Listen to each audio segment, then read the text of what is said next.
Okey. Yang pertama, adakah Nisa aktif dan melibatkan diri dalam aktiviti sekolah?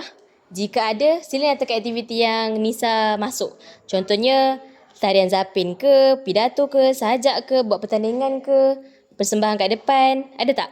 Ada, saya buat zapin. Okey, tulis kat sini. Tulis sini, zapin. Okey, adakah kemudahan asas di sekolah lengkap? Macam papan putih ke, kerusi-kerusi meja-meja ke, ataupun dekat library ada semua cukup buku. Bagi Irina, lengkap tak peralatan di sekolah? Okey, tulis. Okey. Adakah Nisa memberi respon positif dengan cara terlibat aktif semasa sesi pengajaran guru? Masuk dalam kelas, kalau cikgu ajar Nisa kalau Nisa faham tu, Nisa respon positif. Ataupun kalau cikgu tanya, Nisa jawab. Nisa macam tu tak dalam kelas? Kadang-kadang ada lah. Oh, kalau macam tak faham tu, Nisa buat apa? Saya macam tanya cikgu. Oh, kawan ada tolong? Ada. Okey, tulis kat sini. Ya. Tanda right. Catatan buat bertanya lah. Kalau tak faham, tanya cikgu.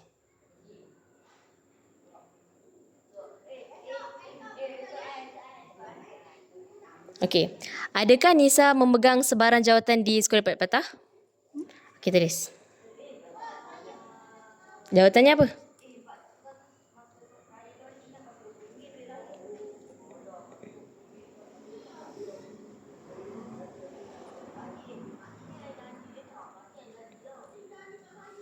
Okey, adakah Nisa mengamalkan nilai-nilai murni di sekolah?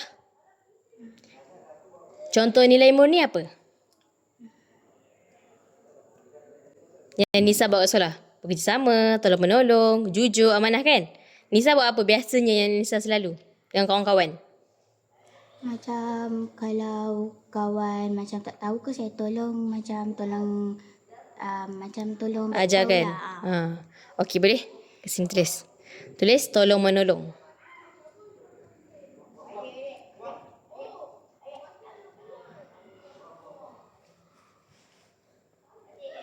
Okey, adakah Nisa sentiasa menghadiri satu murid atau sukan di sekolah? Okey, apa sukan yang Nisa ceburi? Apa tu, bola tampar. Bola tampar. Okey, tulis.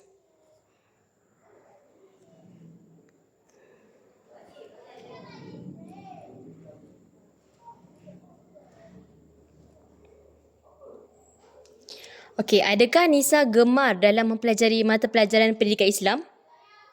Mengapa Nisa suka? Sebab kalau cikgu ada tanya, kalau dia pasal bahasa macam tu kan, cikgu ada tanya soalan macam mengenai macam apa tu, macam dia tanyalah macam Nabi-nabi ke, rukun Islam, rukun iman. Okey, yang tu Nisa boleh jawab lah. Nisa suka, biasa dalam peperiksaan Nisa dapat berapa dalam exam? Dalam peperiksaan? Berapa per 100 untuk pendidikan Islam?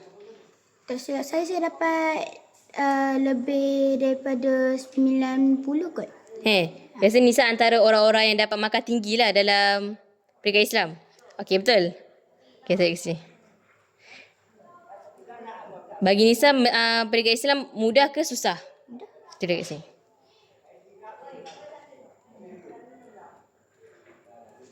Okey, sebelah. Adakah penggunaan kaedah tayangan video dan gambar dapat menarik minat Nisa dalam mempelajari pendidikan Islam? Maksudnya cikgu ada tak? Cikgu Nur ke ataupun Cikgu Hidayah ada tak guna tayangan video ke, guna TV tu ataupun guna gambar-gambar waktu dalam sesi pembelajaran dan pengajaran pembelajaran? Kalau macam tengok-tengok TV tu, dalam kelas kita orang tak ada TV. Dia macam tengok dalam buku teks lah. Oh, okey. Kalau cikgu macam ada tak buat aktiviti yang macam bola beracun ke untuk menarik minat murid? Ada. Okey, tengok sini. Lepas tu, adakah pembelajaran yang disampaikan oleh guru-guru menarik dan seronok bagi Nisa? Okey. Adakah Nisa boleh mengaplikasikan apa yang dipelajari dalam kehidupan seharian? Maksudnya, contoh hari ni Nisa belajar cara mengira. Jadinya Nisa gunakan dalam kat rumah ataupun jual beli kat luar, kat sekolah agama ke. Okay, Nisa aplikasikan tak? Contoh macam lain, pendidikan Islam macam bercakap benar ke, jujur ke kan, prihatin dengan kawan, tidak berkhianat. Nisa ada gunakan tak benda tu kat kehidupan seharian? Hormat ibu bapa, ada? Okay, tulis. Contohnya apa? Macam tolong kemas rumah. Boleh? Tolong ibu bapa.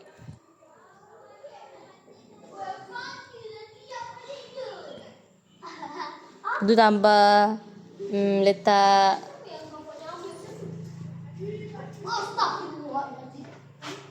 adab. Tulis koma. Adab bersama rakan. Dia Okay. boleh keluar ke cikgu? Boleh.